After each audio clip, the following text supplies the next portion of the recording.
Olá, fico muito feliz que você esteja aqui para participar conosco do workshop que foi realizado no dia 15 de março sobre a aplicação do fluxo digital na ortopedia funcional dos maxilares e na ortodontia infantil, voltado para a prevenção e o tratamento das oclusopatias na infância. É um prazer, uma honra e um privilégio compartilhar com você mais de 45 anos de inovação, mais de 45 anos de vida clínica dedicada a esse tema, né, que me apaixona desde sempre. E, a exemplo do meu pai fez nos anos 70 e 80, e agora meu filho, somos então 3 gerações dedicadas a essa meta, né? Trazer qualidade de vida, bem-estar, belos sorrisos, funções orais equilibradas, harmonia facial, e tudo de bom para as nossas crianças, porque criança também é gente. Então, aproveite essa gravação do workshop e me coloco à sua disposição para esclarecer quaisquer dúvidas que porventura surjam, tá bem?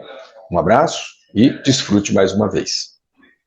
Melissa, então, é uma criança que foi selecionada para o tratamento no curso de imersão, que é uma atividade que nós fazemos uma vez por ano.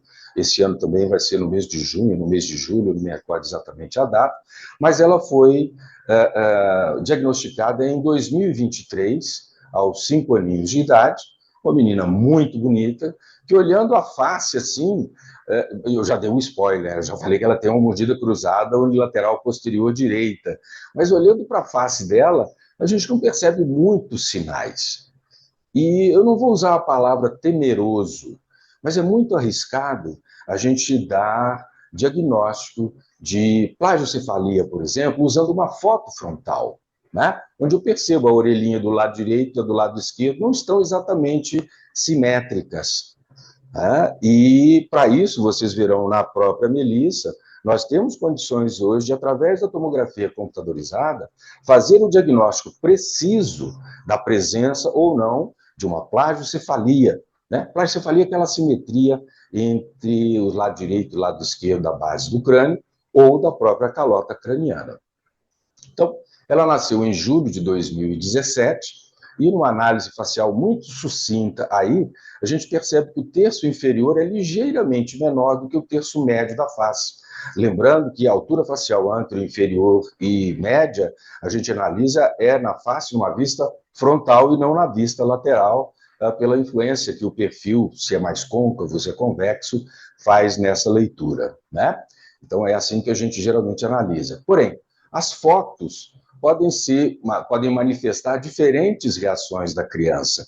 E ela, super alegre, super ativa, né? Não hiperativa, mas muito ativa, um doce de criança, as diferentes fotos mostram aí situações como, por exemplo, nesta foto, o olhinho do lado esquerdo mais fechadinho do que o do lado direito, ou o desvio da mandíbula para o lado esquerdo, né? Então, muito cuidado com foto.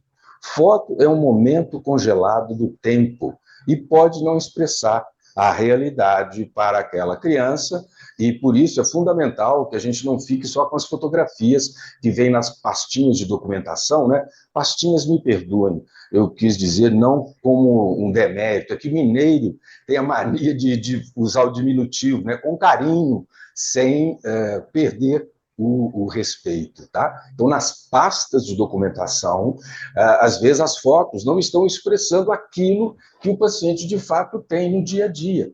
Tanto as fotos frontais como as fotos de perfil, né? Onde a angulação da câmera pode muitas vezes exacerbar um prognatismo mandibular, uma deficiência de terço médio da face. Então, a foto ela é interessante, mas é fundamental a gente observar o paciente, né? Diretamente o paciente. Bom, até aí está tudo bem? Está todo mundo me ouvindo direitinho? A qualidade da transmissão está legal? Alguém teve algum problema? Qualquer dúvida que houver, por favor, manifesta aí no chat, que Mônica, né, eu costumo dizer que Mônica é o nosso posto Ipiranga. Tudo que você precisa, ela resolve. Então, qualquer problema que vocês tiverem, fala com o nosso posto Ipiranga aí, com a Mônica, que ela resolve na mesma hora, tá? Afinal, a gente está junto, né? Nós casamos em 1980, vai fazer 45 anos, mais 7 de namoro, são mais de 52 anos que a gente está junto. Então, é um prazer, um privilégio, uma honra contar sempre com a participação, com o suporte dela, né? Muito bem, então vamos voltar aqui para a Melissa, esses cuidados que a gente deve ter em analisar os registros do paciente e lembrar que a foto, mais uma vez, é um momento congelado no tempo. E o paciente, ele rarissimamente oclui os dentes. Lembre-se que o contato dentário acontece apenas na deglutição, em média 20 minutos por dia. Então, é essencial, seja um paciente ortodôntico, ortopédico, funcional ou cirúrgico, que nós entendamos como as 21 funções, antigamente eram 26, reduziram para 21, né? Ficou mais simples. Mas, como é que o paciente funciona? Esse de Lima Cunha Moreira. Tá, agora eu quero que você fale umas palavrinhas que eu vou lhe pedir. Por exemplo, 33. 33. 66. 66. Isso. Agora uma palavra bem difícil, hein? Mississippi. Mississippi. Isso. E aí, como eu lhe falei, agora você vai, por favor, abrir um bocão bem grandão. Então, esse é um recurso que a gente usa muito, né? Abrir a boca para ver onde é que estão as pontinhas de iceberg. Mas o simples fato de abrir a boca já pode revelar para a gente, por exemplo, se pode estar presente um componente funcional na mordida cruzada unilateral que a criança apresenta. E vocês percebam que a Melissa, ao abrir a boca, a linha média ela melhora, mas não centraliza totalmente. Será que tem algum disco articular aí adiantado, avançado, sem redução durante a abertura? Ou será que a mordida cruzada dela é mais dentária? Ou será que são os incisivos que estão deslocados, o superior para a esquerda, o inferior para a direita? Né? Existem várias possibilidades de nós encontrarmos linhas médias não coincidentes, independente de estar presente uma mordida cruzada ou não. Então, o simples fato de analisar a abertura e o fechamento já pode trazer algumas funções, algumas informações importantes para a gente, especialmente do lado funcional. Não sei se vocês perceberam, mas ela, ao articular os fonemas, manifesta uma ligeira lateralização da mandíbula para o lado direito, que é o lado cruzado. Né? Isso é muito frequente e, às vezes, persiste depois do tratamento realizado, o que pode muitas vezes implicar não só no aparelho ortopédico funcional, mas também na participação num tratamento multidisciplinar de uma fonoaudióloga. E fechar de novo. E abre outra vez. Eu vou só encostar no seu lábiozinho aqui um pouquinho para a gente ver a pontinha dos dentes.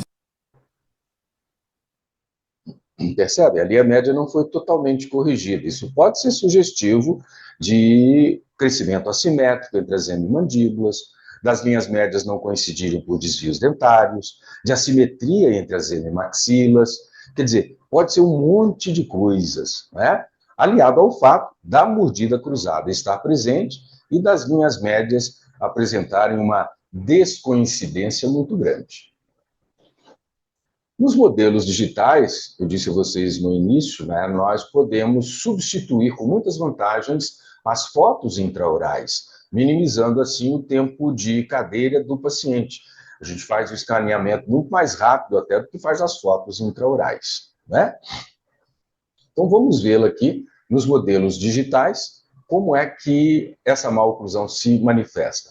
Mordida cruzada do lado direito, especialmente nos caninos, a linha média não coincidente. Olhar modelo só não dá para dizer que existe desvio dentário, desvio funcional ou crescimento assimétrico, né? Mas com a sobremordida importante, classe 1 do lado esquerdo, e um ponto também muito importante aqui que a gente percebe ao observar o modelo superior na vista oclusal. Será que esse canino é que está mais palatinizado? Ou será que, como Planas comenta nos seus princípios, né, que muita gente chama de lei, mas de acordo com Petrovic é um conjunto de ideias, uma ideologia, tenhamos aqui esses dentes mais vestibularizados. Olhar o modelo solto no espaço assim não dá muita segurança para a gente diagnosticar, né?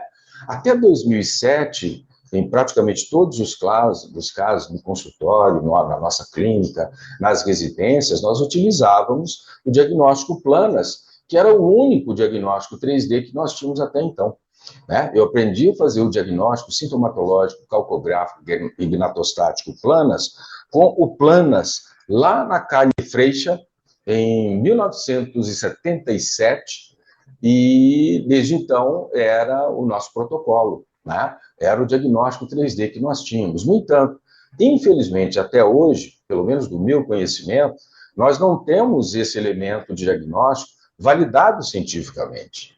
Nós não sabemos qual é o grau de acurácia, nós não sabemos qual é o grau de replicabilidade e de reprodutibilidade, né? Portanto, é um desafio aí, inclusive a gente tem algumas propostas de comparar os diagnósticos de gnatostatos, né, do diagnóstico sintomatológico, calcográfico, gnatostático PLANAS, com os diagnósticos feitos em tomografias, que já estão validados há mais de 15 anos, e dessa maneira a gente tentar entender como é que o diagnóstico PLANAS, qual que é a precisão que ele apresenta, né, o grau de acurácia, e também como é que ele é replicável entre indivíduos diferentes ou reprodutível dentro do mesmo operador. Mas vamos voltar aqui, porque parece que tem alguma assimetria nesse hemiarco. Agora, será que essa assimetria se resume à posição do canino e dos dentinhos do lado esquerdo? Ou existe alguma diferença entre o lado direito e o lado esquerdo do arco dentário superior? Como, por exemplo, nas leis planas, geralmente a gente enxerga, né, ou escuta que o lado cruzado ele é mais desenvolvido transversalmente e menos desenvolvido verticalmente. Será que isso acontece em todas as mordidas cruzadas posteriores? A resposta é não. Bom, e vamos ver no arco inferior. Compartilha a tela. Está compartilhado, meu bem. Não compartilhe, não? Desculpe, muito obrigado. Eu estava falando e estava vendo só aqui para mim. Às vezes a gente entusiasma, né? E vamos voltar ali um pouquinho. Opa. Então, será que existe só essa assimetria aqui na posição dos caninos? Será que o canino está mais lingualizado ou os molares estão mais vestibularizados? Será que existe, de fato, este lado mais desenvolvido transversalmente do que o lado não cruzado, como as leis planas propõem? E eu disse a vocês, não acontece em todos os casos, né? E por isso a gente precisa medir, por isso a gente precisa diagnosticar de maneira diferenciada cada paciente, para que o planejamento também seja diferenciado. Outro ponto importante, esse diastema aqui não é usual no início da dentição mista. Será que esse canino está mais vestibularizado ou esse incisivo lateral está mais lingualizado? Embora nós não tenhamos visto na articulação de fonemas um ceceio, um sigmatismo, uma interposição lingual, a língua dela é uma língua muito baixa, porém sem essa alteração na articulação de fonemas. Mas veja que a análise dos modelos, independente de ser o modelo de gesso ou o modelo digital, pode levantar uma série de questões sem que a gente consiga respostas precisas, né? Vocês viram que na tomografia, especialmente quando ela é analisada dentro de um protocolo estabelecido e já validado na literatura ao longo dos últimos, agora, 18 anos, né? Nós temos a possibilidade de encontrar, por exemplo, sinais como estes. Os pontos centrais da sínfise mandibular estão desviadas para o lado direito em relação ao plano sagital mediano, que é essa linha vermelha que a gente percebe aqui. Ora, um plano não é uma linha, a não ser que você esteja visualizando de maneira frontal, né? Esse plano ele se manifesta como uma linha. E aqui a gente vê um outro plano de referência que também vem lá no diagnóstico planas, que é o plano de Camper. Não em tecido mole, porque o plano de Camper ele foi determinado em tecido duro, né? E dessa maneira, aqui nós identificamos o centro dos meatos auditivos do lado direito e do lado esquerdo, e a espinha nasal anterior, como foi proposto por Camper, que jamais disse que o plano oclusal deveria ser paralelo ao plano que ele criou. O plano que ele criou era para dizer que os leucodermas eram superiores em termos de inteligência aos outros povos, né? Tanto os xantodermas quanto os melanodermas. Mas isso é uma história um pouco longa, qualquer dia eu conto para vocês mais adiante. O fato é que Camper jamais manifestou isso, e no artigo que a professora Patrícia Valério, o professor Sérgio Persaroli, o professor Almiro, eu... Será que eu esqueci alguém? Serginho, você está aí. Você lembra quem mais participou com a gente desse artigo? Bom, desculpa.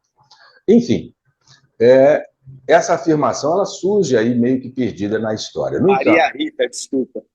Maria Rita, minha querida MR de Salvador, a gente fez um trabalho recém-publicado também bem legal com uma das alunas, a Camilinha, né, sobre a questão de avaliar a expansão por remodelação promovida por aparelhos funcionais, que foi recém-publicado e está à disposição de todos aí, todos os artigos que eu citar, com o máximo prazer, é só me pedir que eu envie, tá? Bom, então registrar a presença da Carolina também aí na reunião. Ela está aqui, Camila. Camilinha. Mais uma vez, foi muito legal e vamos publicar mais, né? Aliás, o convite se estende a todos, porque publicação nunca é demais, especialmente se ela for de qualidade, né? Não publicar por publicar. Mas, enfim, ali na tomografia eu estou vendo que a mandíbula não está centralizada no crânio e na face, né? Tem ali alguma coisa de desvio, que pode ser um desvio neuromuscular, um desvio funcional, mas pode ser já também resultado de uma assimetria, não só entre as hemimandíbulas, mas também entre as bases do crânio, do lado direito e do lado esquerdo. No triângulo mandibular, que também é uma herança do diagnóstico Planas, nós observamos o mesmo desvio da ordem de 2 milímetros aproximadamente. Né? Então, na tomografia, eu começo a ter mais informações. O gnátio está desviado 1,59. Sim, o método tomográfico, a acurácia é de 1/100º de milímetro, né? Com os graus de replicabilidade e reprodutibilidade na casa dos 4/100º de milímetro. Ou seja, é um exame altamente específico para identificar assimetrias entre as estruturas do crânio da face, assim como as estruturas dentárias também, né? Muito bem.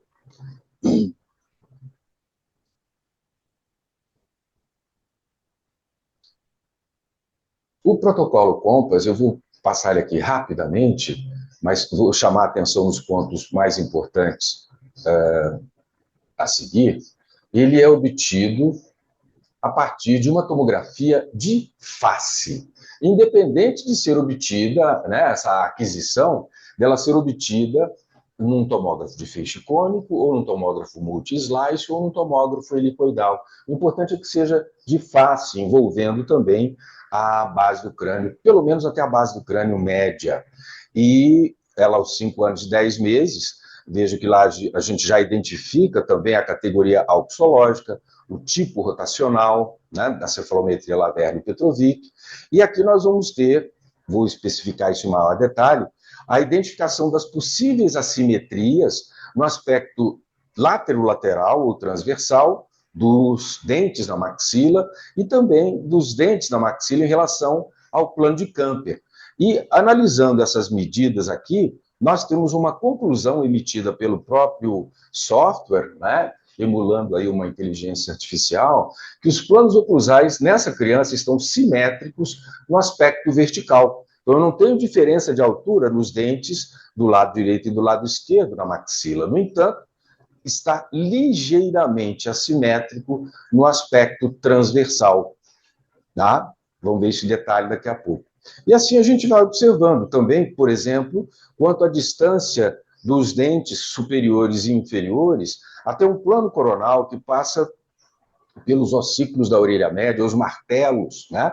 Esse plano coronal, então, serve de referência para a gente saber se tem um canino mais mesial, mais distal, se tem um molar, um premolar, e, a partir daí, também analisando as diferentes medições, vem ali um resumo, uma síntese do que foi medido diretamente no paciente, com esse altíssimo grau de precisão, de acurácia, né? Analisamos a seguir também a posição, como se faz na ficha gnatostática de Pedro Planas, a posição dos gônios. Posição não é sinônimo de tamanho, né? Posição é a relação de uma determinada estrutura ou com outra estrutura ou mesmo com o plano de referência. Aqui, no caso, o plano de Camper, essa linha amarela, plano sagital mediano, a linha vermelha, e ao fundo, um plano coronal que aí está transparente. E assim a gente localiza os gônios tridimensionalmente. Ramo mandibular esquerdo é mais anterior. E aqui eu tenho as medições, especificando em centésimo de milímetro essas diferenças. Quanto às dimensões verticais dos ramos mandibulares, elas estão simétricas, ou seja, a distância do gônio direito e do gônio esquerdo até o plano de Camper, elas são semelhantes, né? E os ramos mandibulares também estão equidistantes do plano sagital mediano. A distância desse gônio até o plano sagital mediano é semelhante à do outro lado. Então, dessa maneira, nós temos uma síntese da posição do ramo da mandíbula através do gônio analisado, né? Com relação às dimensões da mandíbula, M mandíbula direita e M mandíbula esquerda. Agora sim a gente vai medir tamanho. E aqui a gente observa que as diagonais mandibulares são ligeiramente assimétricas. A diagonal mandibular do lado direito tem 102,73 milímetros e a do lado esquerdo tem 104,36. É muito ligeira, mas existe. É 1,7 milímetros de diferença, né? Associada, possivelmente, ou à posição da mandíbula também desviada, pelo que a gente já viu aqui no Gnátio, de 1,59 milímetros, mas aliado a esse desvio, que pode ter o componente neuromuscular, o componente funcional, mas a gente constata aqui que já existe um desvio também associado a essa ligeira assimetria entre as diagonais mandibulares. Os ramos mandibulares e os corpos são simétricos, não tem praticamente diferença de tamanho. Ora, se os corpos e ramos são simétricos, como é que as diagonais são diferentes? Porque uma coisa é medir tamanho, a outra é medir forma. A forma das hemimandíbulas também pode ser diferente. É o que a gente vai analisar nos próximos quadros, assim como também as proporções de face, os terços faciais, e analisando agora mais uma vez a forma das hemimandíbulas, tanto no tradicional ângulo goníaco, quanto no eixo condilar, que é uma herança, né, da cefalometria de Ricketts, que mede o ângulo goníaco mais interno, mais relacionado com o canal do nervo alveolar inferior. E aqui a gente constata que os dois parâmetros, eles são ligeiramente assimétricos. A forma da mandíbula do lado esquerdo é ligeiramente mais aberta, o ângulo goníaco é ligeiramente mais aberto do que o lado direito. Então, nós temos que analisar posição, forma e dimensões, além do potencial de crescimento também, né, que a cefalometria Lavergne-Petrovic mostra para a gente. A estética é um ponto importante, também analisado aqui no protocolo Compass, assim como numa visão mais ortodôntica, aí mais indicado para a ortodontia convencional e de alinhadores, quanto ao posicionamento dos incisivos, né? E embora a língua apareça aqui com muita, bem caracterizada, não é possível dar diagnóstico de posição de língua em tomografia, simplesmente porque a aquisição tomográfica é feita com os dentes em oclusão, né? E esse é um momento excepcional, não é exceção ao longo dos 1.440 minutos do dia, a gente só oclui 20 minutos em média, né? Então, existe um protocolo próprio para fazer análise de língua, posição de osfioide, analisar a coluna cervical, né? Um protocolo proposto por Mariano Rocabado já na década de 90 também.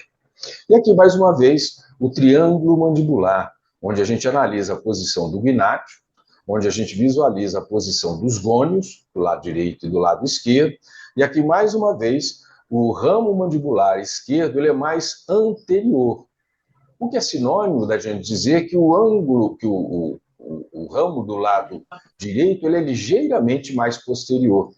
E essa diferença, que a gente mede em relação ao plano coronal, ela é detectável, mais uma vez, né, nesse tipo de exame, que nós analisamos aqui, ainda nessa vista ínfero-superior, a localização dessas estruturas mais nobres da mandíbula, como os forames mentonianos, os forames mandibulares, os gônios e também as cabeças de mandíbula, né, o centro da cabeça da mandíbula, o ponto capitulare, que vem lá da cefalometria do Bimler. Então, como a minha formação é muito eclética em termos de cefalometria também, eu procurei extrair aquilo que, na minha visão, é o mais relevante dentro das cefalometrias bidimensionais e que pode ser transportado com segurança graças ao algoritmo que Bruno e Sharon Brooks e McNamara criaram lá em 2007 para transformar as normas e desvios padrão que nós tínhamos para a cefalometria 2D para a cefalometria tridimensional, né? E o protocolo Compass é o único que respeita esse algoritmo, que aplica esse algoritmo, e, portanto, a precisão é maior quando a gente usa o protocolo Compass. Fundamental também nas más oclusões é a análise da articulação temporomandibular, não só quanto à sua anatomia, né, das cabeças de mandíbula, da fossa, das eminências articulares, mas também quanto aos espaços articulares. E essas imagens aqui ilustram esses espaços, ilustram essa anatomia, tanto na ATM esquerda quanto na direita. Dá para perceber que os espaços não estão muito bentos, não, né? Mas uma coisa é você ver, a outra coisa é você medir. E essas medições também são feitas em centésimo de milímetro e são apresentadas numa síntese, num infográfico que vem logo no final do exame. Aqui também a gente mistura um pouquinho de McNamara, com Bimler, com Steiner, né? Analisando a posição da maxila através da NPERP de McNamara e do ângulo SNA. Quando a dentição decídua, isso aí vai um outro ponto importante. No protocolo Compass, essa avaliação sagital póstero-anterior, assim como a vertical, é feita através da cefalometria Tolaro, que é a única do meu conhecimento que se aplica à dentição decídua, né? Então, é importante que a gente utilize o parâmetro apropriado para fazer um diagnóstico adequado, o que vai nos propiciar um planejamento também de acordo com as necessidades do paciente. Bom, então, ela tem uma TTM longa, 34 milímetros, o ângulo SNA está mediano, o ângulo SNB também, e o pogônio em relação à NPERP está um pouco adiantado, geralmente no início de dentição mista, o pogônio fica quase meio centímetro posterior. Então, a gente poderia dizer que ela tem um leve prognatismo de mandíbula e um ortognatismo de maxila, baseado nesses parâmetros da cefalometria. Deixa eu compartilhar a tela de novo. Então, vejam lá, o ponto A está exatamente sobre a vertical nasum, a chamada NPERP, ou perpendicular nasum, né? O ângulo SNA, o ângulo SNB, o pogônio, como eu disse há pouco, ele deveria estar um pouquinho mais para trás, uns 4, 5 milímetros, e a TTM do lado direito tem 34,26 milímetros, o que já é considerado, especialmente numa criança, uma TTM longa, né? De acordo com os parâmetros de Bimler. E nós temos uma ligeira diferença entre a TTM do lado direito e do lado esquerdo. É ligeira, meio milímetro só, mas o método consegue identificar isso com precisão, né? E a TTM, para quem não conhece, é a distância que vai do túber da maxila até o centro da cabeça da mandíbula. É uma forma de você também relacionar maxila e mandíbula no póstero anterior, né? Porque há muitas críticas quanto ao ângulo SNA, o ângulo SNB, quanto à própria utilização da vertical nasum, dependendo da pneumatização do seio maxilar, do tamanho da base craniana anterior, enfim, não existe uma cefalometria correta e as outras são erradas, né? É preciso que a gente use a cefalometria como ela deve ser utilizada, como um exame complementar, uma referência.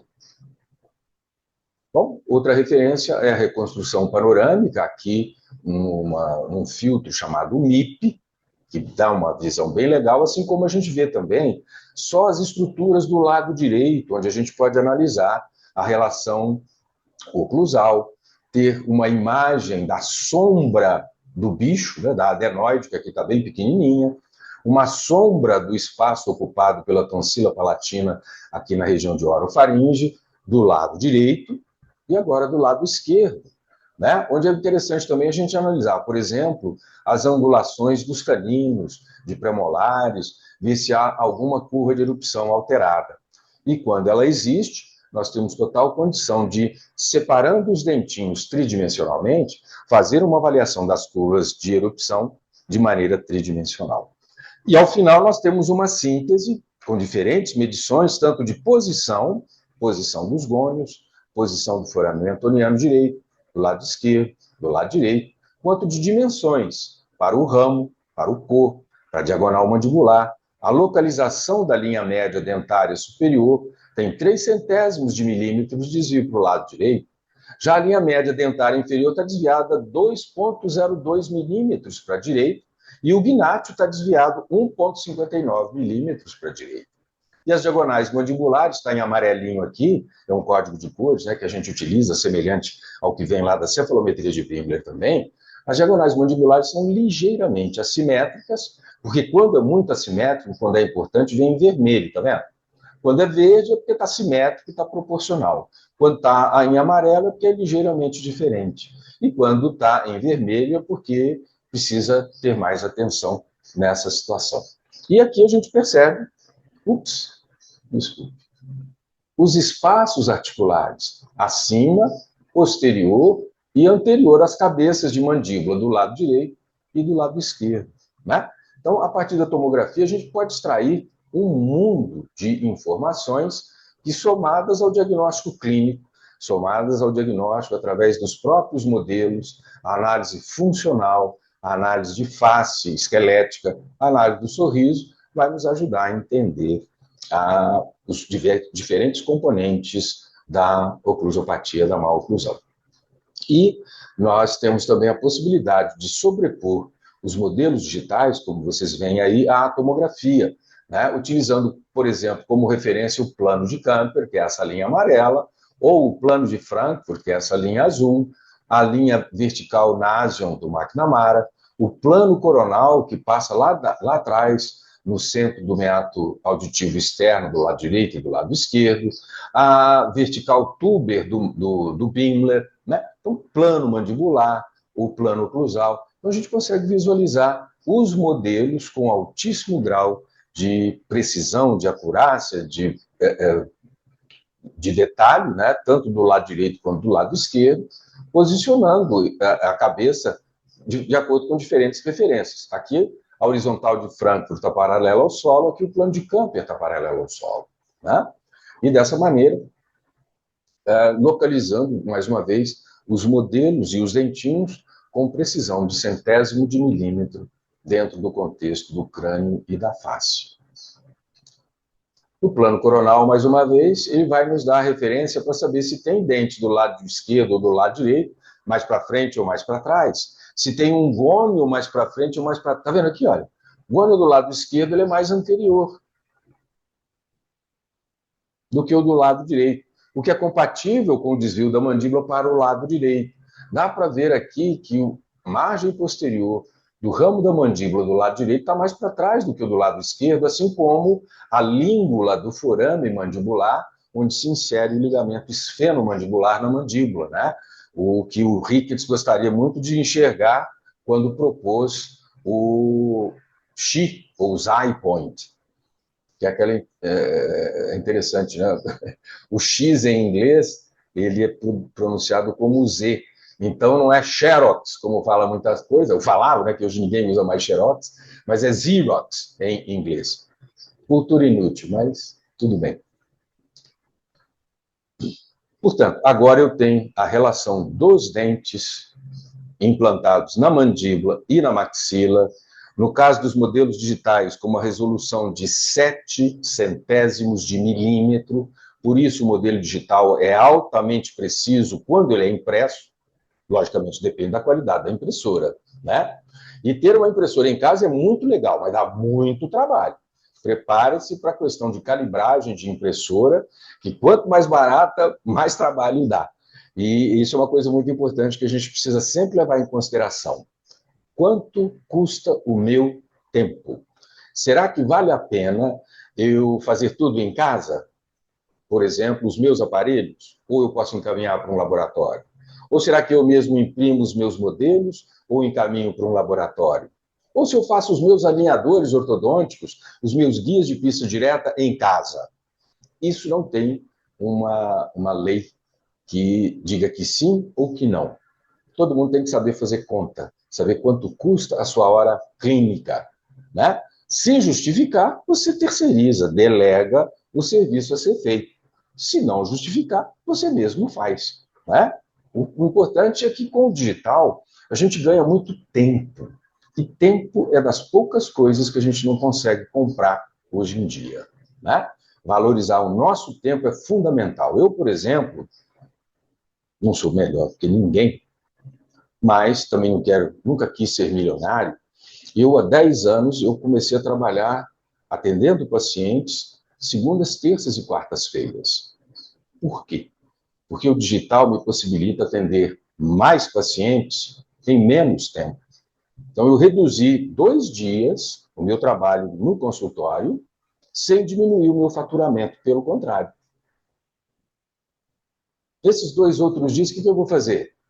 Estudar, preparar aula, dar os cursos de residência, de imersão, sair com a Mônica, levar os meninos para passarem ar, andar de moto, estudar, né? Então, a gente tem que pensar isso tudo quando quer se enveredar pelo digital. Tem muita coisa boa. Agora, tem a famosa curva de aprendizagem, né? Que é bastante difícil. Os softwares, por exemplo, de tomografia, de modelo digital, existem aos montes.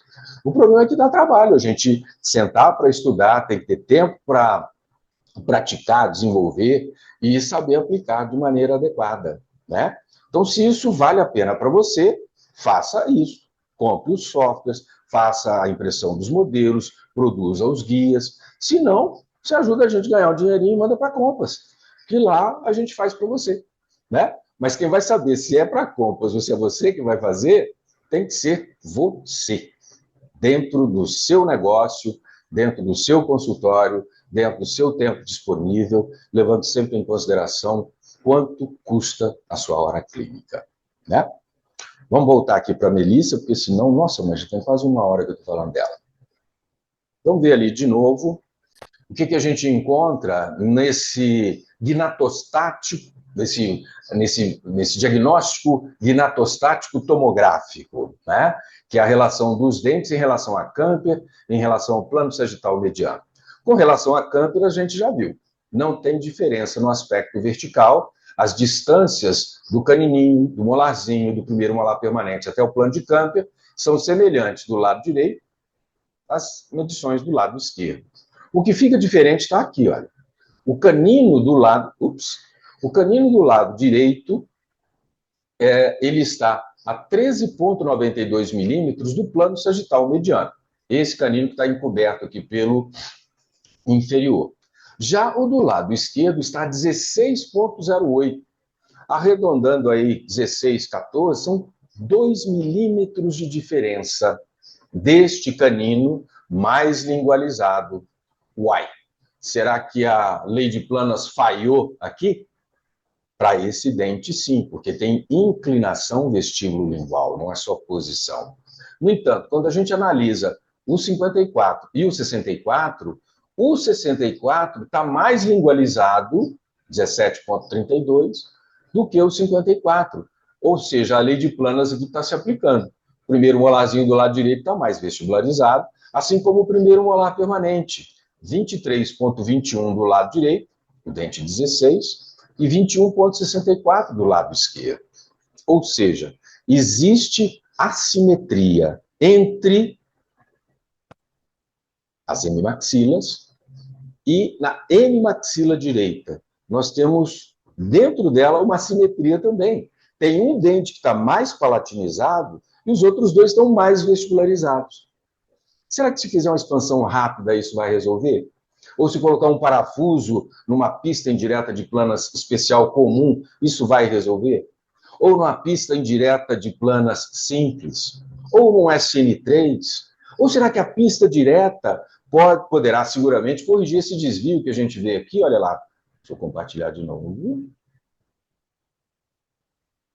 Vendo, olha, os pontos centrais da síntese mentoniana estão desviados mais de 1,5 milímetro para o lado cruzado, ou seja, tem um desvio de posição, e como nós vimos nas medições do corpus, ramos e diagonais mandibulares, a hemimandíbula do lado direito, na diagonal, é menor. Então, eu posso ter um desvio funcional, uma assimetria entre as hemimandíbulas, uma assimetria entre as hemimaxilas e uma assimetria inerente interna na própria maxila. Tá? Então, aqui não é uma mordida cruzada qualquer.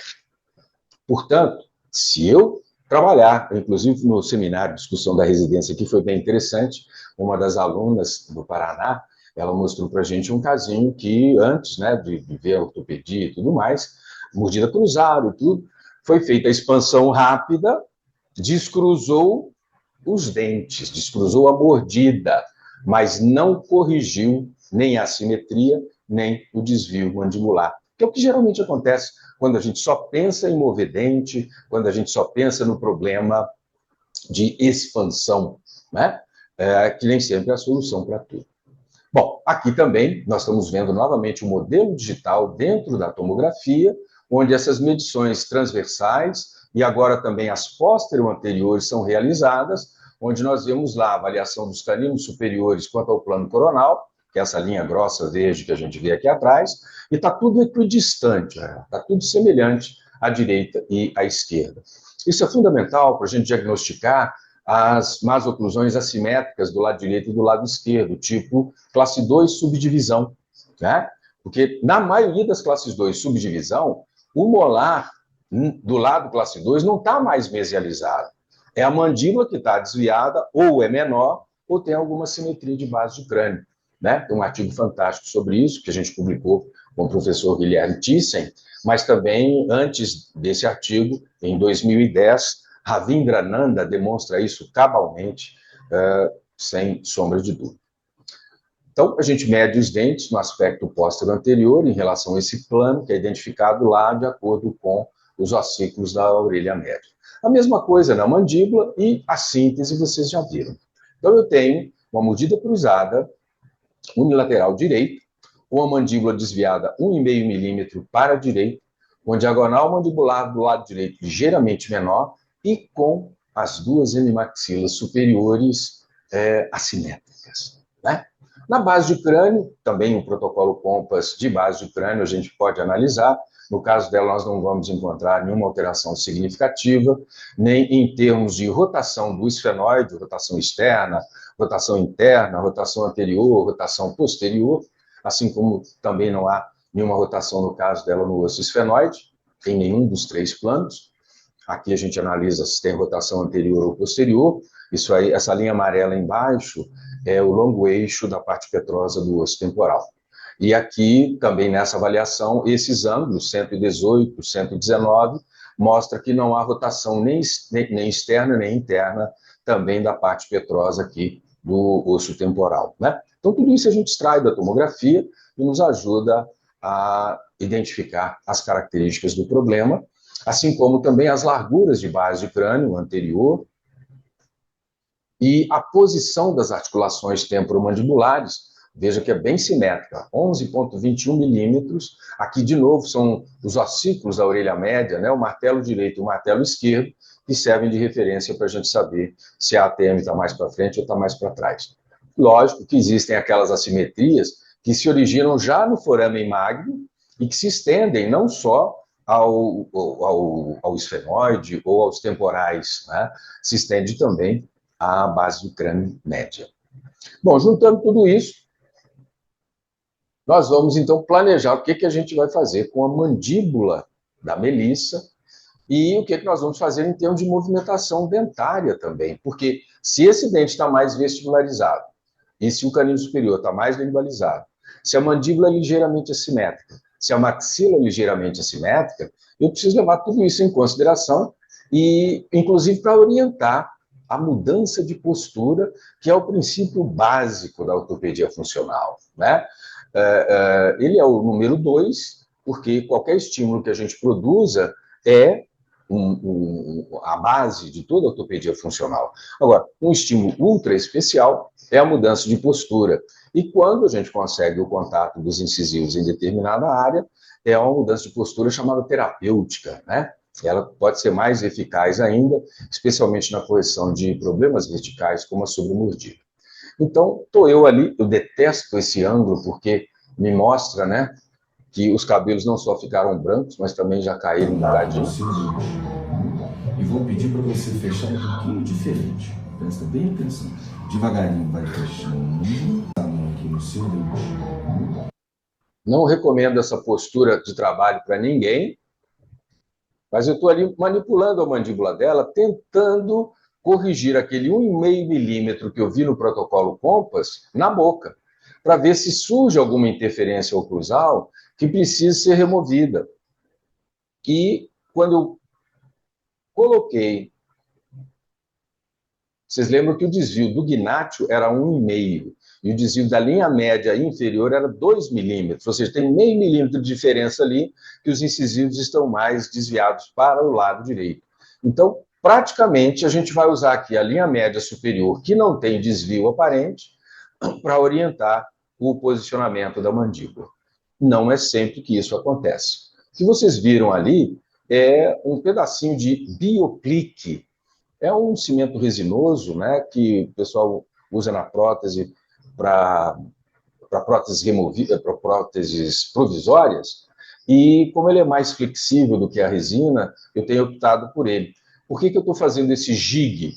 Porque a mandíbula da criança vai precisar ser mantida por 3 segundos nessa posição para eu fazer o escaneamento dessa mudança de postura. E basta colocar no canino do lado direito, um pouquinho no incisivo lateral também, faz a polimerização, e depois, na hora de fazer o escaneamento, eu removo. Quer dizer, eu insiro, né? Para que a mandíbula dela fique exatamente. Ali eu estou terminando a polimerização, depois que eu tirei da boquinha. E aí o telhado está pouco na frente também, né? Então está polimerizado. Daí a gente encaixa o guia e faz o escaneamento da oclusão do lado direito. É a mudança de postura que nós identificamos ser a ideal para ela, baseada no diagnóstico funcional de abertura e fechamento de boca e no diagnóstico 3D baseado na tomografia e no protocolo Compass. Então, escaneia do lado direito e do lado esquerdo, e assim nós teremos a mudança de postura digitalmente obtida. Bom, fecha. Isso.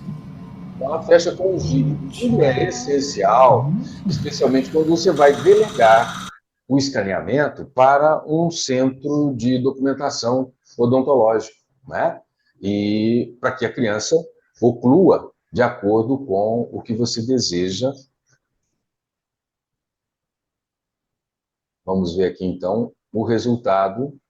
Nós já vimos que ela lateralizava, já discutimos todo esse aspecto da tomografia, e agora vamos ver a MPM, a mudança de postura da mandíbula, onde a linha média agora está praticamente centralizada a partir do que eu identifiquei na tomografia, aquele 1,59 milímetros de desvio mandibular e de 2 milímetros de desvio dentário na mandíbula, sem desvio dentário na maxila.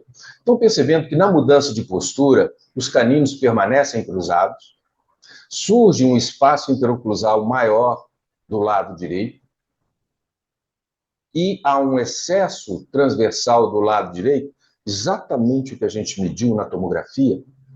Então, aqui, se eu for pensar em colocar uma pista direta, eu vou ter que tosar esses caninos aí demais, né? Vai ser uma brocoterapia gigantesca e, consequentemente, gerar desconforto e sensibilidade para o paciente.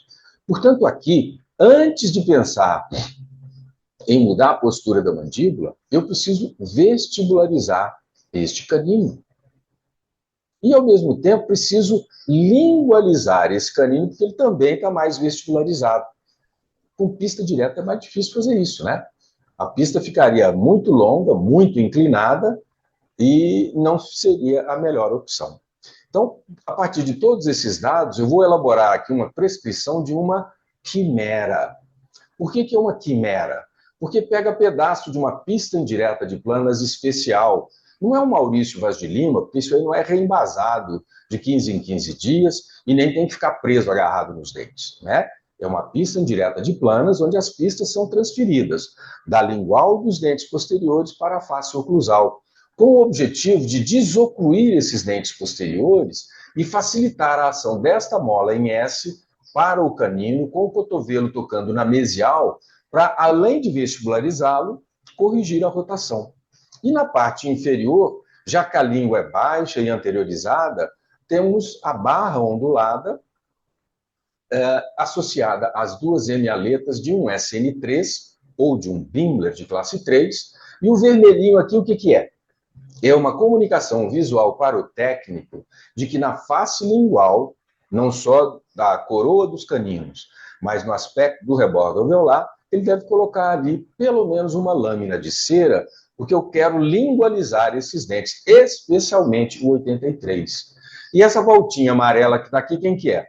É a projeção do arco de Ashler, que está desenhado aqui com um loop profundo, o que afasta a musculatura do modíolus e facilita a vestibularização desse canino, né? Então, dessa forma, eu elaborei uma prescrição indicada para esta criança e que é um aparelho difícil de dar nome. Por isso que eu, carinhosamente, não de maneira jocosa, eu chamo de quimera, né? Pegou um pedaço aí do cabrito, pegou o corpo do leão, as asas do dragão, a cabeça do dragão também, que lança chama, não é? O rabo, que é uma serpente, enfim. Nós misturamos tudo. Você não vai encontrar esse aparelho num livro. No livro você vai encontrar o modelinho pretinho básico, né? Os adereços que são criados por nós para atender às necessidades do paciente individual tem que ser respeitado pelo laboratório. Eu já ouvi muitos colegas dizer, não, eu fiz uma prescrição dessa, o laboratório lá não quis fazer porque esse aparelho não existe. Vai me desculpar, meu querido. Se o arquiteto e o engenheiro bolam um projeto, o mestre de obra, o pedreiro, né? Todo mundo tem que executar aquilo que foi planejado, aquilo que foi diagnosticado. Nós não somos amarrados a um determinado protocolo rígido e imutável que, logicamente, impediria qualquer tipo de evolução, né? Então, depois dessa situação resolvida, é que, num planejamento de curto, médio e longo prazo, nós vamos, então, pensar na pista direta. Aqui, ela está 5 meses depois, em dezembro de 2023, com o canininho vestibularizado, com o canininho lingualizado, com a linha média centralizada, porém ainda com o desvio funcional. Para corrigir esse desvio funcional, o que a gente vai fazer? Colocar uma pistinha direta no canino superior direito. Basta isto. Por quê?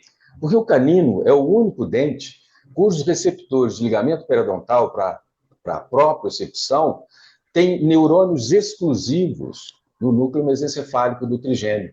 Resta ali um pouquinho ainda, né, aquela rotação do incisivo e tudo, mas fechamos o diastema inferior, lingualizamos o canininho que precisava ser lingualizado, né? Tudo foi feito para vencer a primeira etapa do tratamento. Agora, vejam, no mesmo dia... Grande, abra e fecha, abra e fecha.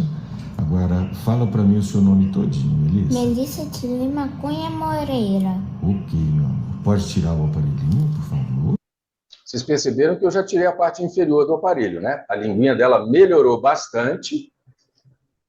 Não vai precisar de fono, então o que geralmente acontece, embora não aconteça em todos os casos, se você estimula de maneira apropriada a língua, ela assume, né, um novo papel em termos de tônus, posição e atividade. Mas percebem que ela continua lateralizando a mandíbula para a direita? Ou seja, a mordida está descruzada, mas a maloclusão não está corrigida no seu aspecto funcional, no seu aspecto neuromuscular, né? Logicamente, o aparelho vai sendo modificado ao longo do tempo, vai sendo ativado.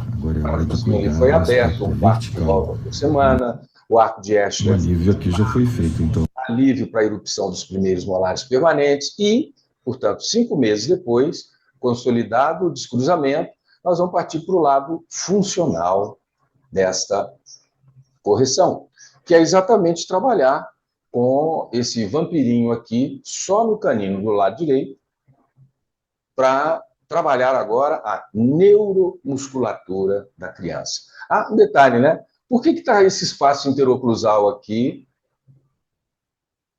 maior nos molares descidos e os primeiros molares permanentes estão em oclusão? É porque a cobertura oclusal ela trava a erupção dos dentes onde ela está apoiando. Como eu fiz um alívio para a erupção dos primeiros molares permanentes, eu já de tabela, enquanto descruzava a mordida, já melhorei a sobremordida, né? Então vejam que se a gente pensa, se a gente diagnostica, se a gente planeja, o tratamento pode ser bastante rápido, sem ficar fazendo o remendo de um lado e do outro. Olhem a forma do palato, a forma do arco superior, assim como a forma do arco inferior. Essa pista direta, ela vai ficar por cerca de 6 meses também, para automatizar esses. E aqui está a tomografia 1 ano depois, com a mandíbula centradinha, as linhas médias centradinhas, os espaços articulares melhorados, olha lá, 3,39 acima da cabeça da mandíbula, 1,76 na região bicôncava do disco, 2,42 na região posterior, tanto do lado direito quanto do lado esquerdo. E Vou abrir a boquinha bem grande, e fecha, e abre outra vez, e fecha, e fala o seu nome todinho para mim. Melissa Lima Cunha Moreira. Muito bem. Por favor, abre a boquinha. Interposição de língua, com a face Então, equilibrada. abre o bocão bem grande e fecha, abre de novo, fecha. E com perfil bastante agradável também, com o equilíbrio da musculatura perioral e intraoral. Fiz-me entender? Alguém quer fazer alguma pergunta agora? Ou, deixa eu ver se tem no chat.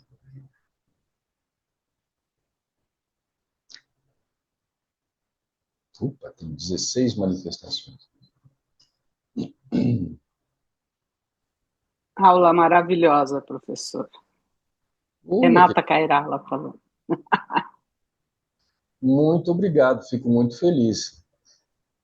O objetivo... Marcos, adorei a sua estratégia ali por primeiro molar permanente, liberando o encapsulado e já tratando, né, a questão da mordida profunda ali. Show, né? Porque você cria uma chave posterior já, né? E o setor intermediário depois responde. E fica maravilhoso. Parabéns, excelente. Aí com a retirada do aparelho você vê exatamente isso, né? Os molares descidos, eles irrompem, chegam ao plano oclusal, e que agora a responsabilidade para sustentar, para criar essa nova dimensão vertical, são os primeiros molares permanentes, né?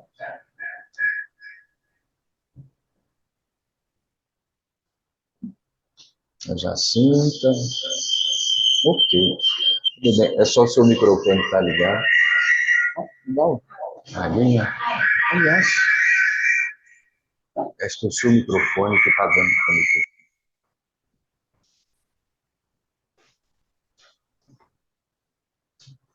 O copo é Stanley, mas ainda é água, tá? Mais tarde vai ser uma cervejinha ou um vinhozinho, né? Para a gente comemorar. Bom, se não há perguntas, então, vamos ver agora como é que a gente mistura alinhador ortodôntico com pista direta numa classe 2. Né? Também criança, 4 anos de idade.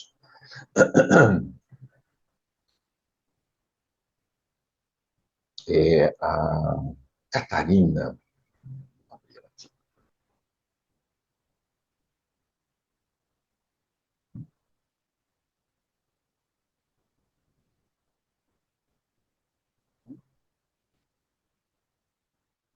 A Catarina tem uma irmã gêmea, a Beatriz. Deixa eu compartilhar a tela.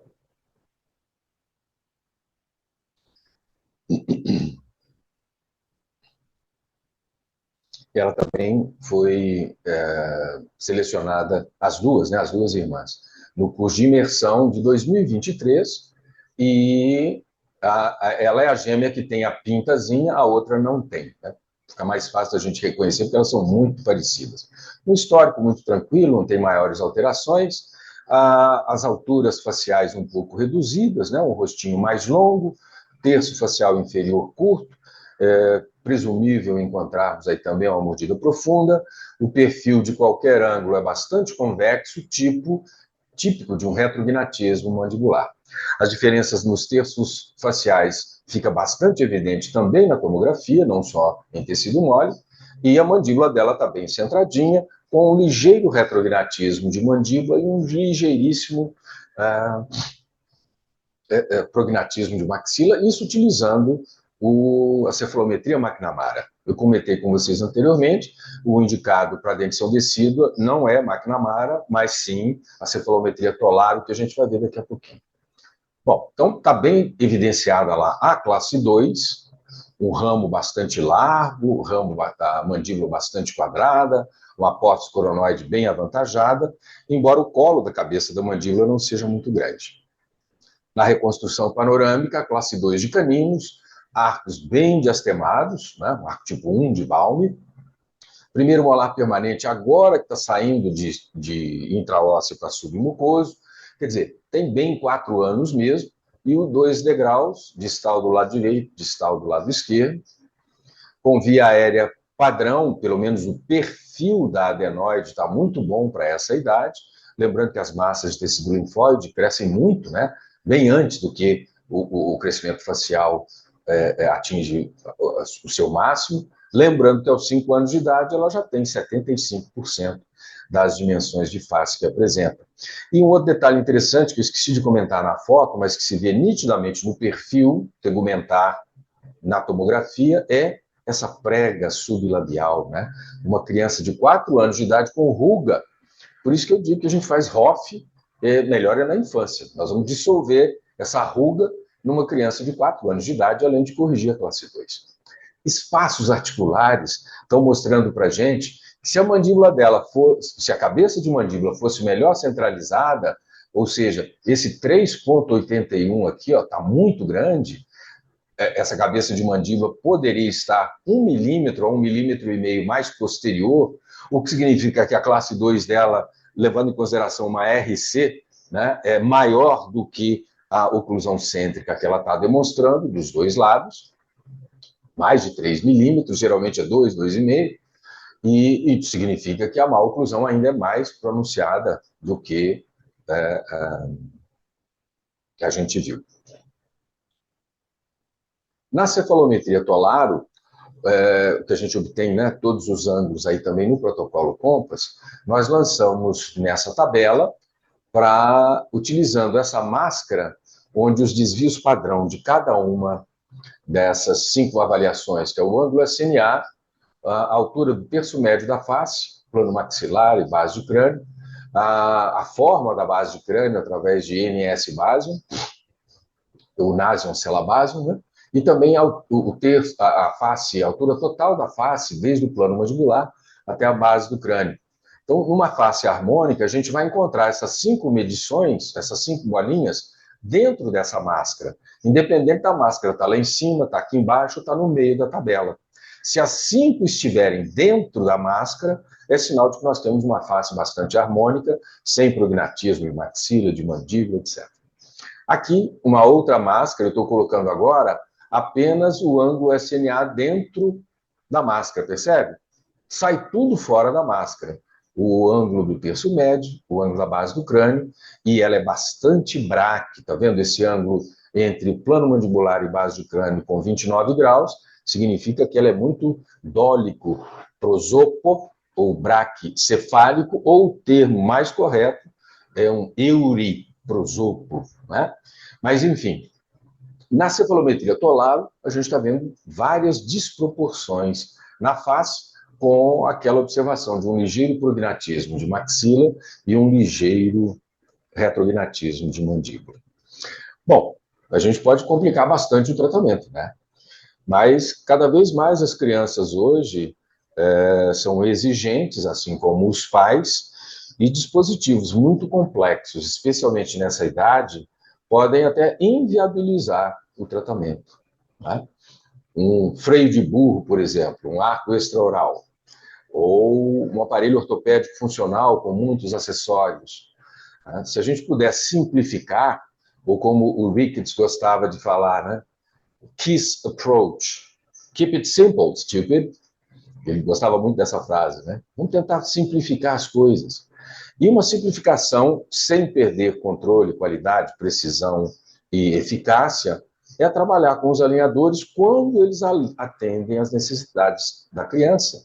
E aliar os alinhadores às pistas diretas, ou seja, o melhor que a gente tem na ortodontia hoje, com um dos procedimentos mais eficazes que nós temos na ortopedia funcional, que são as pistas diretas, nós podemos ter o famoso ganha-ganha, né?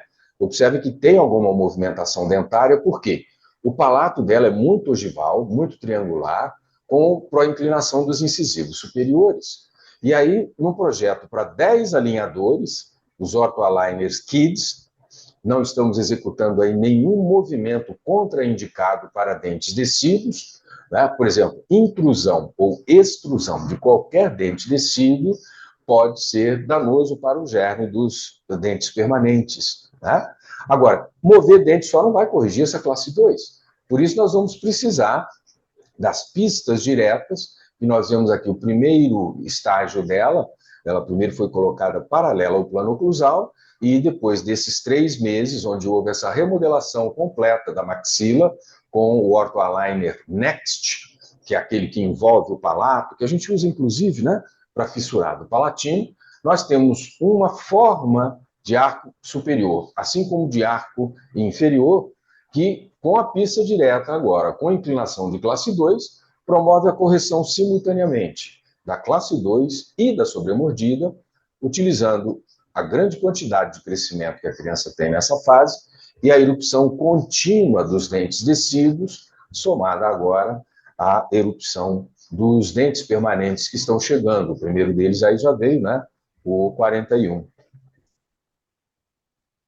No protocolo Compass, mais uma vez, nós temos lá a categoria oxológica, não é a ideal, é a de número 3. Então, ela tende a reagir de maneira um pouco mais lenta do que se fosse um tipo rotacional A1D ou A1N da categoria oxológica número 5. Mas, de qualquer maneira, reagiu num tempo satisfatório, 8 meses, e mantendo, né, a simetria dos planos oclusais nos seus diferentes componentes, mantendo a mandíbula centralizada, os espaços articulares bastante melhorados, do lado direito e do lado esquerdo, normalizados. Lembra que estava sobrando um pouquinho, né? Mantendo as relações sagitais de maxila e de mandíbula de maneira bastante apropriada, e manteremos essas pistas diretas nos primeiros molares decíduos, porque foi colocado o primeiro molar decíduo, porque ela estava em dentição decídua, né? E, como acontece hoje em dia com muitas meninas, nós vemos as trocas dentárias acontecerem mais cedo. E, com isso, ao corrigir a classe 2 e também a sobremordida, com a erupção dos segundos molares decíduos, vem agora os primeiros molares permanentes para consolidar essa correção do aspecto vertical da má oclusão também, né? Deixa eu ver aqui.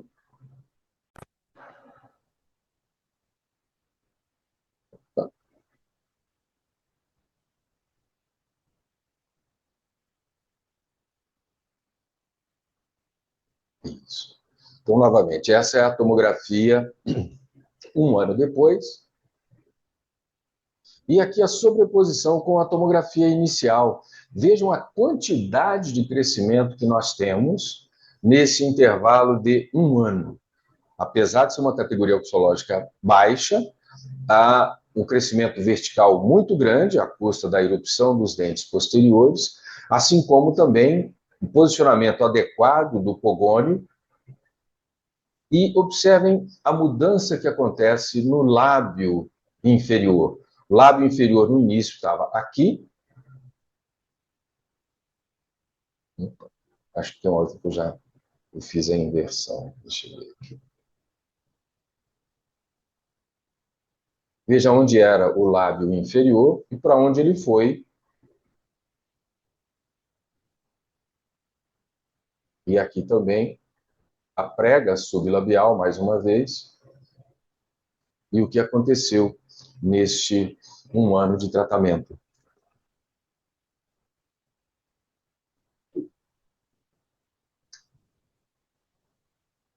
Então,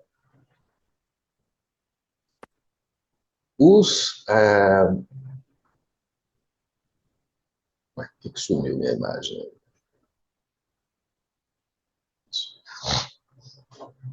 Essa associação de alinhadores com pistas diretas, em casos onde o diagnóstico identifica a possibilidade de utilizar esses recursos, nos permite tratamentos confortáveis, rápidos, eficazes, tanto do ponto de vista ortodôntico, quanto do ponto de vista ortopédico funcional.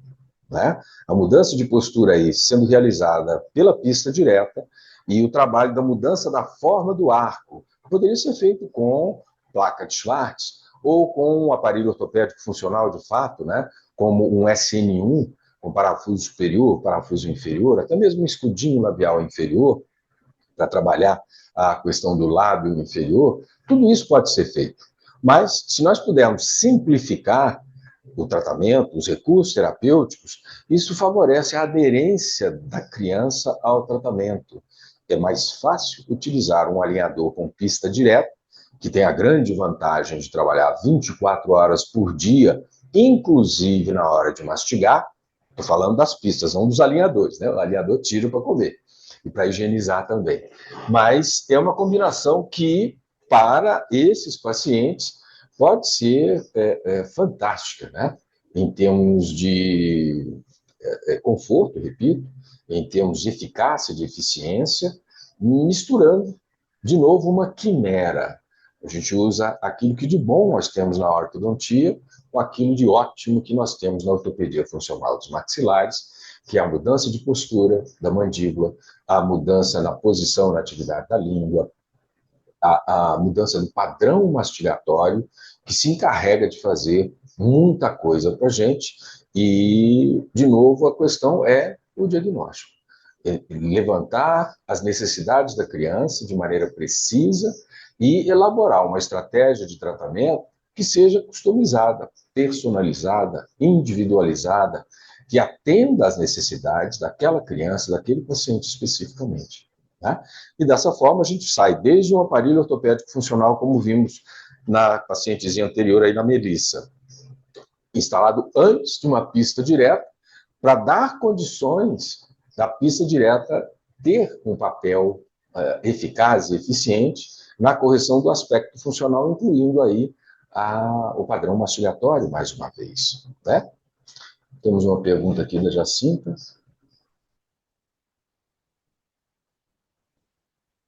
Como solicitar à clínica de documentação ortodôntica a especificação das imagens que seja compatível?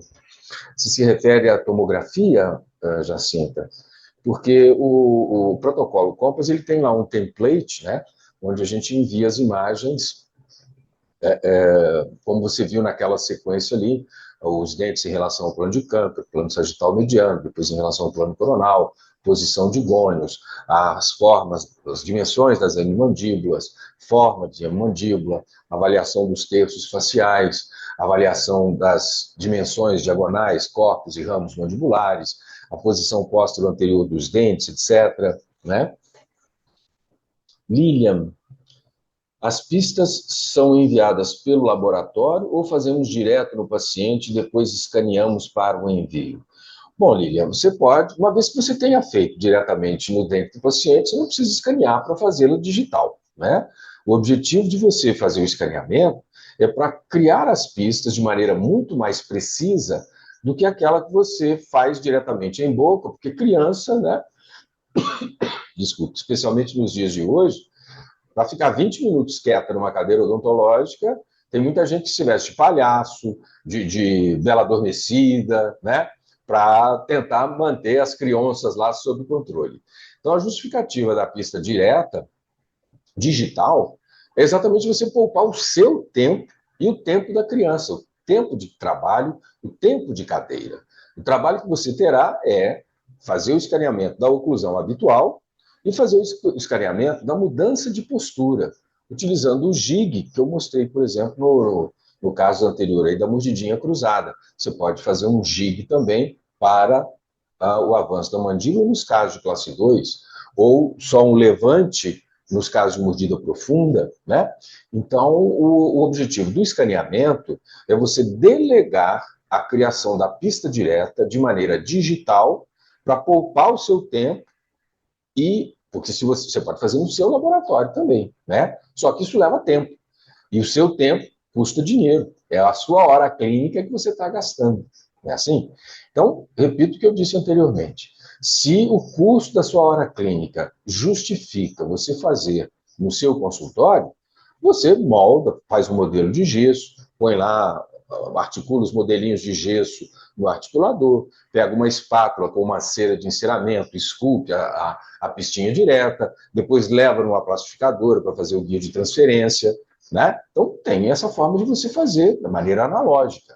Agora, se você quiser poupar tempo, ter mais tempo para estudar, para atender mais pacientes, para andar de moto, para ficar com os filhos, com o marido, com o que quer que seja, você pode delegar. Lógico que isso tem um custo, né? E você receber no seu consultório os modelinhos impressos com o guia de transferência para você levar em boca. E um procedimento, por exemplo, essa pista direta de classe 2, em média, 50 minutos, 1 hora para você fazer em boca, esculpir em boca, ajustar, deixar com as inclinações certinhas, os contatos certinhos, como deve ser também numa pista indireta de plana simples, né? Então, é realmente trabalhoso e tem que ser uma criança muito colaboradora para ficar 1 hora na cadeira. Já quando você faz o método digital, você vai receber o guia, o template prontinho ali, basta você fazer o condicionamento das superfícies, ou seja, uma profilaxia, fazer o condicionamento ácido, aplicar o adesivo e, em seguida, encaixar o guiazinho e polimerizar com a lâmpada, né? O fotopolimerizador, e assim, 10 minutos no máximo, você tem as pistas diretas instaladas. Então, é mais precisão, é mais conforto, mais rapidez, mais segurança e, repito, poupa o seu tempo, né? E isso tudo a gente ensina nos nossos cursos aí de imersão, nos cursos de residência, mas também no nosso curso online, que eu quero aproveitar um ensejo aqui para mostrar para vocês. Pois não, Lilian, quando você quiser, a Lilian está comentando aqui, quero muito fazer um curso presencial. Com o máximo prazer, você faz um contato com a Mônica, nós vamos começar a residência aqui nessa faculdade, a residência em UFM, está passando aí no fundo agora. Em 2005, vai ser no mês de junho ou julho, uma coisa assim. Então você conversa com ela, acho que a gente já tem umas 3 ou 4 vagas, aí você vê com ela para você fazer sua inscrição, tá? E eu quero aproveitar o ensejo, então, que é o nosso curso online, né? Ele agora, a partir da semana que vem, no dia 20, quinta-feira à noite, nós vamos iniciar a 7ª edição desse curso online, que começou lá atrás, durante a pandemia, né? Quando a gente não tinha opção. E esse curso online, ele é ao vivo, tem workshops mensais para tirar dúvida, né, dos participantes do curso, e um grupo de suporte, tudo isso dentro da plataforma Hotmart. É o método de ensino que eu uso, né, nesses últimos 40 anos, que é exatamente através de casos clínicos, demonstrar desde o diagnóstico até a execução dos procedimentos, junto com as evidências científicas que sustentam aquele procedimento. E o treinamento, então, ele aborda desde o diagnóstico, como eu demonstrei para vocês aí no primeiro caso, no segundo eu acelerei um pouquinho, porque senão a gente ia ficar falando aqui o resto do dia. Mas, enfim, desde o diagnóstico funcional. Não é só abrir e fechar a boca, é mastigar, é falar, avaliar a postura, né? O diagnóstico facial, as proporções de face, para estabelecer faces harmônicas, harmoniosas, fazer ROF na criança, né? Terceiro, o diagnóstico esqueletal, mas um diagnóstico esqueletal tridimensional. E uma análise também oclusal, que não fica só para medir perímetro de arco, distância entre caninos, entre premolares, fazer um diagnóstico diferencial, se existe assimetria entre hemimaxilas, entre hemimandíbulas, se na própria hemimaxila ela é mais larga na frente, mais estreita atrás, como eu mostrei no caso da Melissa, acontece com muito mais frequência. E esse é um problema, né? A gente só enxerga aquilo que conhece, né?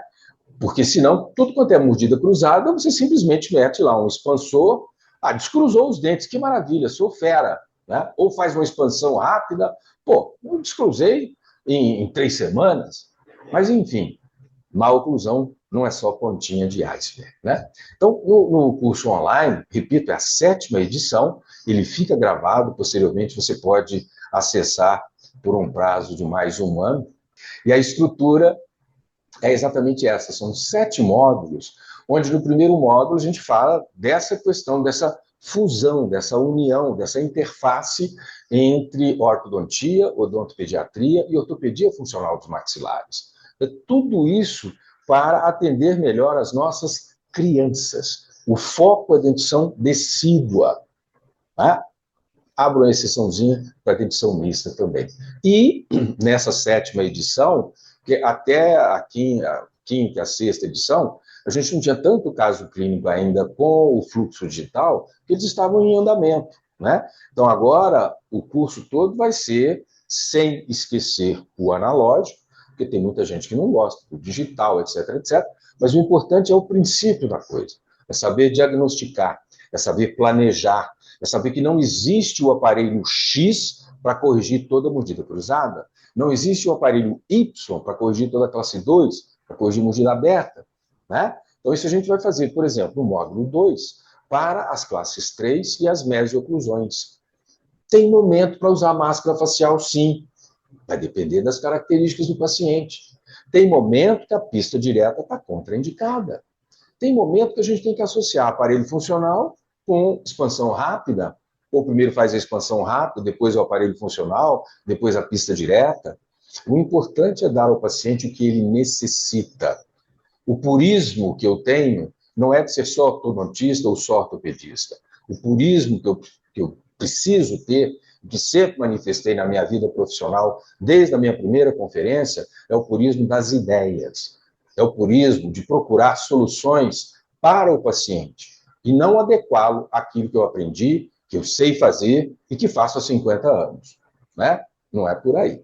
Então, na mesioclusão é o módulo 2, o módulo 3 são as mordidas cruzadas posteriores, ao módulo 4 as discoclusões, as classes 2, o retrognatismo mandibular. No módulo 5 a gente vai aprender a utilizar as pistas diretas para corrigir sobremordida na dentição decídua. E não é só corrigir a sobremordida, é dar condições à criança de mastigar. Da mesma maneira que a gente vai trabalhar os problemas verticais, utilizando a erupção dentária, nas situações de mordida aberta anterior, né? A dentição decídua é um momento excepcional para resolver esses problemas verticais. No módulo 6, nós vamos trabalhar em detalhe, analisar com profundidade os mecanismos de crescimento e desenvolvimento crânio-facial. É preciso ter esse conhecimento, saber o que acontece em cada estágio de desenvolvimento da dentição e do desenvolvimento da criança, né? Para que a gente possa, em cada um desses estágios, saber o que é favorável, o que não é tão favorável assim. Desculpa que ainda tem gente entrando aqui. E já no módulo 7, o foco principal são os elementos de diagnóstico. Aí, então, a gente tem a aplicação do protocolo Compass, desde interpretar a anatomia tridimensional, né? Dos cortes axiais, dos cortes coronais, dos cortes sagitais, dos cortes ortorradiais, que são os cortes apropriados para a gente analisar espaço na articulação temporomandibular. A gente vai entender que medir distâncias em cortes não é cefalometria tridimensional, né? Precisa ter o software adequado para fazer isso. Enfim, então, vamos aprender a diagnosticar a face, tridimensionalmente o esqueleto, fazia essa análise oclusal, relacionando dentes com as estruturas do crânio e da face, tudo dentro da ortopedia funcional e da ortodontia infantil, né? Tudo isso num passo a passo, direto ao ponto, com casos clínicos ilustrando tudo o que a gente propõe e com as evidências que justificam aqueles procedimentos que a gente aplicou. Todo esse conteúdo geralmente tem um custo, né? E se a gente for olhar pelo mercado aí, o valor desses 7 módulos, mais os workshops, mais a nossa disponibilidade para responder às suas dúvidas, ficaria algo em torno de R$ 15.000. No entanto, uma promoção grande, né, que também vale para a mocinha, nesse workshop, é um tremendo desconto. Nesse valor de R$ 15.000, hoje, aí até o dia 20 de março, ele está saindo por R$ 5.990, ou em até 12 parcelas, no valor de R$ 619,50. Porém, ainda tem um outro desconto, que é uma condição totalmente especial se você fizer agora a sua inscrição até o dia 20, às 18 horas de Brasília. Esse QR Code que apareceu aí lhe remete diretamente para você fazer a compra. Ou você poderá utilizar o link que aparece aí embaixo, nesta página que você está acessando agora, e assistindo à gravação do workshop, né? É um desconto de mais 10%, ou seja, esse valor ele vai sair por apenas R$ 5.391 à vista, pagando no Pix, ou em 12 vezes de R$ 557,55, né? Esse valor, 500 e poucos reais, eu garanto que é muito menos que muita gente gasta aí num salão de beleza por mês, né? Tá certo que nesse sentido a gente está investindo na autoimagem e tudo mais, mas você investir 500 e poucos reais por mês para adquirir conhecimento, uma estrutura sólida, com começo, meio e fim, desde o diagnóstico, planejamento, até chegar nos tratamentos, né? Especialmente na infância, uma praia, o tratamento na infância é uma praia muito pouco frequentada, tem pouca gente que trabalha nesse sentido. Então, é uma tremenda oferta e você tem esses 2 canais aí, ou fotografa com o celular o QR Code, que já vai direto lá para a página de compra, ou você clica no link que está aparecendo aí embaixo, nessa página, abaixo do vídeo que você está assistindo. Bom, como é de praxe, você tem risco zero e pode acionar a sua garantia de devolução integral num período de 7 dias. No entanto, como eu tenho uma confiança plena que você vai adorar o curso, como centenas de colegas já fizeram no Brasil e também fora do Brasil, essa extensão ela será de 15 dias. E repito, aqui você pode escanear o QR Code ou clicar no link dessa página para, então, fazer a sua compra e me permitir compartilhar com você mais de 45 anos de experiência. E 45 de experiência não é fazer a mesma coisa dos 45 anos, não, né?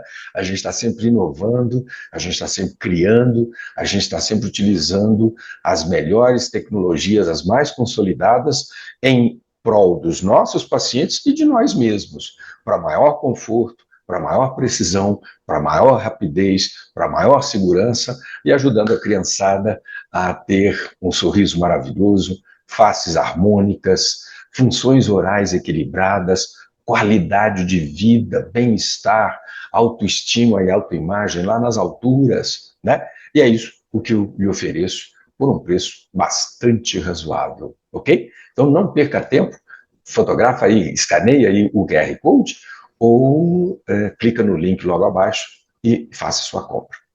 Nos vemos quinta-feira, dia 20 de março, a partir das 19 horas, quando o curso se inicia online e ao vivo. Ficará gravado para você poder assistir ao longo de um ano, ok? Nós ainda temos aí uma perguntinha bem interessante que surgiu ao longo do workshop, e se você quiser assistindo, vai lhe mostrar como é que a gente usa também o fluxo digital nas mordidas cruzadas anteriores na dentição decídua, ok? Esse é um caso clássico também, né? Esse foi tratado na residência lá em Cuiabá, na faculdade do IP Branco, e eu dei, né, a residência lá durante 5 anos. Mas, então, vocês percebem que é uma mordida cruzada anterior bastante severa, importante. Os arcos são bem diastemados, ou seja, não tem a menor necessidade de pensar em qualquer tipo de expansão rápida ou lenta. E nós temos um componente genético importante na classe 3 dessa criança, porque a mãe que nós vemos aqui, assim como a avó, as 3 gerações, portanto, com esse prognatismo, com essa classe 3, né? E aqui está o Gig, por exemplo. Esse foi uma das meninas do curso que fez, não está tão bonitinho assim. Foi feito com resina foto. Recomendo mais uma vez o Bioplique, e ele funciona muito bem e é um pouco mais flexível, né? E o Gig, ele é importante por isso, porque a parte mais importante na mudança de postura da mandíbula não é o avanço ou o desvio para a esquerda ou para a direita, é o quanto os dentes posteriores são desocluídos, porque isso tem uma influência tremenda na adaptação tanto da pista quanto do aparelho ortopédico funcional, né? Porque eu avançar ou recuar, eu tenho limites. Para avançar a mandíbula na dentição decídua, 5 milímetros, 6 estourando. Na mista e na permanente, a gente avança 7, às vezes um pouquinho mais, né? Então, para frente ou para trás, não tem muitos impedimentos. Para trás tem, você pode chegar para trás a mandíbula 1 milímetrozinho só, quando o espaço articular medido na tomografia, ele é maior do que 2 milímetros. O que acontece nessa menina aí, vocês já vão ver. Bom, então, mas o que acontece? Quando você faz a mudança de postura, seja na classe 3, rodando para baixo e para trás, seja avançando a mandíbula para frente e para baixo, nas classes 2, divisão primeira, a gente tem alguns limitantes para o registro correto desses espaços articulares, esses espaços interoclusais posteriores. É a inclinação da eminência articular, que às vezes não é igualzinha do lado direito e do lado esquerdo. Então, se você tem a eminência articular de um lado muito em pé e do outro ela é mais plana, quando avança a mandíbula, este lado onde ela é mais plana, a desoclusão ela tende a ser menor. O lado onde ela é mais vertical, a desoclusão tende a ser maior, né? Se observa nitidamente nos casos de classe 2, divisão 2, onde geralmente a eminência é mais em pé, e nos casos de classe 2, divisão primeira, onde elas são mais horizontais. A desoclusão é menor atrás, ou é maior, dependendo também não só da eminência, mas também da tensão, da rigidez ou flacidez dos ligamentos da articulação temporomandibular, da cápsula articular, né? Depende também do tônus da musculatura, depende de possível algumas interferências oclusais que possam surgir. Então, eu recomendo que o registro da mudança de postura seja realizado em todos os procedimentos ortopédicos funcionais, e sendo ortopedia funcional, pressupõe-se que há mudança de postura da mandíbula, né?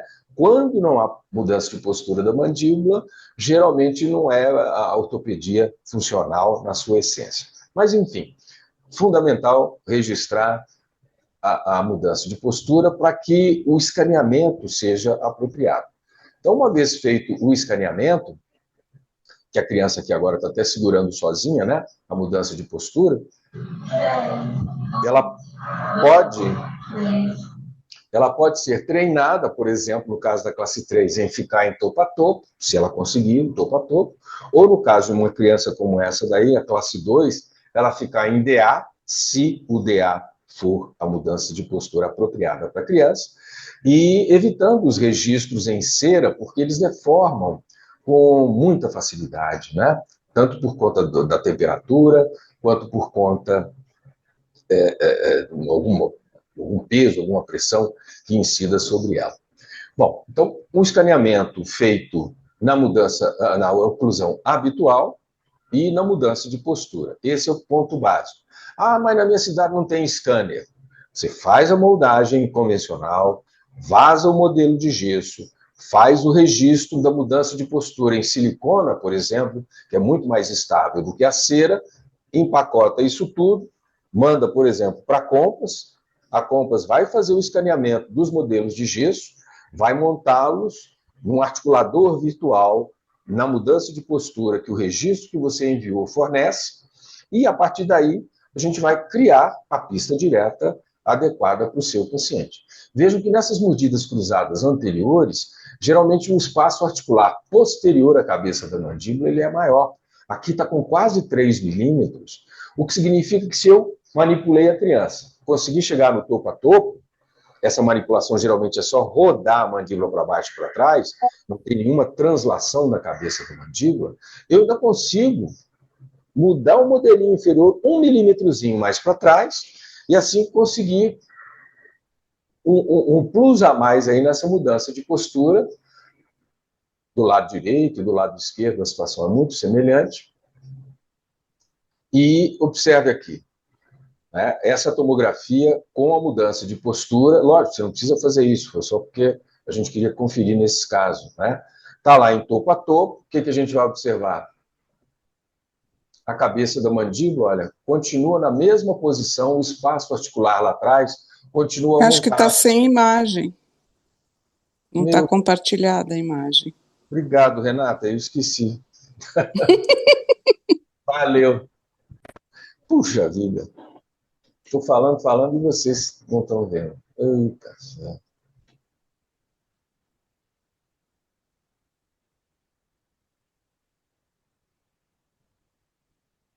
Bom, eu já falei, essa... No começo aí dava para ver, só depois. Só depois que parou, perdão. Então, a mamãe, né, a vovó também igualzinha, o gig feito, a mudança de postura, vale todos os comentários que eu fiz até então. 10, 11, Mostrando 12, da criança, porque nessa menina que está aqui, era uma classe 2 com mordida profunda, e a mudança de postura adequada para ela é o DA. Então, como ela tem o contato dos incisivos, fica mais fácil da gente registrar essa mudança de postura, basta você treinar a criança ali alguns minutos, e logo em seguida, olha ali, o scanner já está na mão. Daí a gente faz nessa situação. Quando você tem um scanner, quando a criança está bem treinada em sustentar essa nova postura da mandíbula, você pode fazer o escaneamento diretamente, sem a necessidade do registro, realçando mais uma vez que cera não é a melhor opção para qualquer tipo de registro para aparelhos ou para as pistas diretas, né? Então, essa criança classe 3, com essa oclusão habitual, na manipulação nós conseguimos isso. Estão vendo que quase chegou no topo a topo. No entanto, na tomografia, o espaço articular dela era maior do que os 2 milímetros, 2,96. Então, eu posso chegar aqui para trás dessa cabeça da mandíbula mais 1 milímetrozinho, sem agredir o coxim retrodiscal. E aqui na outra tomografia, o que a gente observa? Ela está, olha lá, em topo a topo. O que a gente observa? O espaço articular continua aumentado. Então, quando a gente for montar esses modelos digitais, ou mesmo os modelos de gesso, seja no articulador convencional, seja no articulador digital, eu vou montar com os dentes mandibulares 1 milímetrozinho mais para trás, né? E é nessa nova postura, a partir da rotação da mandíbula para baixo e para trás, com uma ligeira retrotranslação, que nós vamos criar a pista direta. Então, está aí a mesma paciente, a oclusão habitual, grandes diastemas inferiores, diastemas superiores também, né? E aqui, então, é que a gente vai ver agora, deixa eu paralisar o que eu acabei de falar.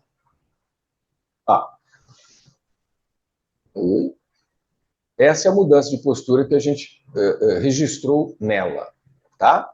Agora, eu vou fazer digitalmente uma cópia desses modelos nessa mudança de postura e vou fazer uma mudança de postura da mandíbula corrigida. Vocês viram que surgiram umas setinhas ali no modelo digital inferior? Eu vou chegá-lo para trás, aquele espaço que a gente viu que está sobrando na ATM. E aqui, nessa situação, é que eu vou fazer digitalmente as pistas diretas nos incisivos superiores e também, no caso dela, nos incisivos inferiores.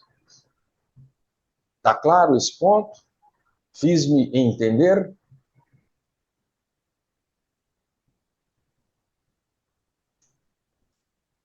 Bom, então, depois desse reposicionamento dos modelinhos, nós vamos fazer a impressão dos modelos já com essa anatomização, essas facetas, vamos dizer assim, nos 4 incisivos superiores e nos 2 inferiores, podendo também fazer, tá vendo aqui, olha, a pista direta para a classe 3 nos dentes posteriores.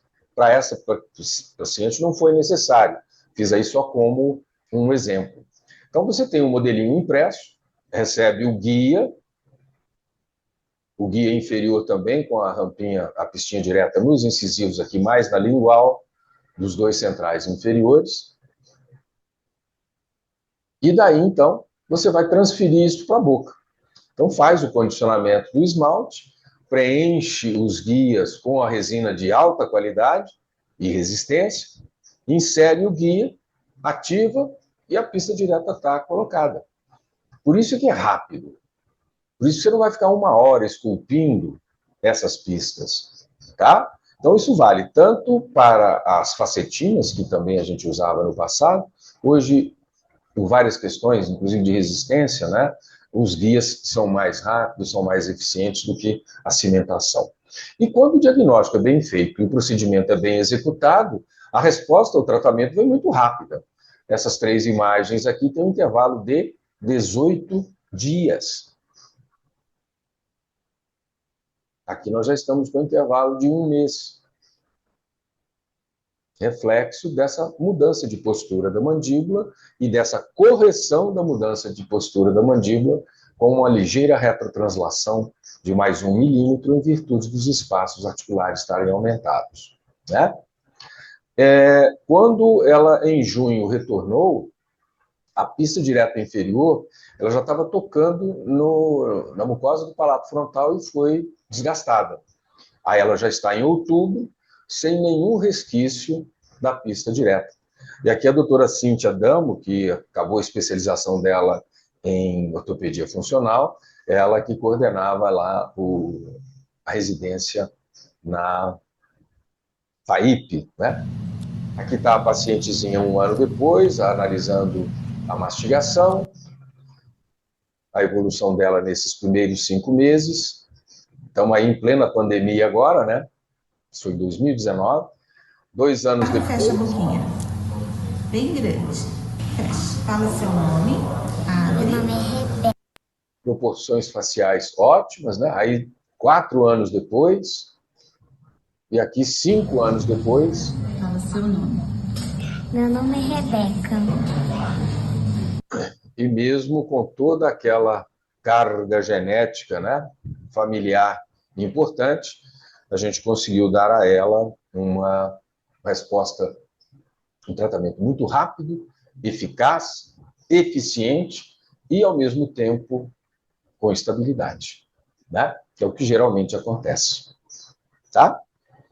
Bom, espero que você tenha gostado do nosso workshop, do nosso bate-papo, e convido você mais uma vez a se inscrever no nosso curso online, a se iniciar no dia 20 de março, às 19 horas de Brasília, aproveitando essa promoção gigante aí, né, com valor bastante acessível e que tenho certeza vai lhe ajudar a entender como, quando e por que aplicar não só o fluxo digital, mas todos os recursos que nós temos na ortodontia infantil, na ortopedia funcional dos maxilares e na odontopediatria para prevenir e corrigir oclusopatias da infância, beneficiando milhares de crianças que apresentam essas alterações mesmo na dentição agressiva.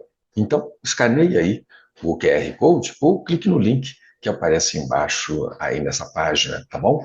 Para fazer a sua inscrição e me permitir compartilhar com você mais de 45 anos de experiência, de vivência, de inovação, de criação para trazer mais qualidade de vida e mais alegria para as nossas crianças. Um abraço, até quinta-feira, às 19 horas.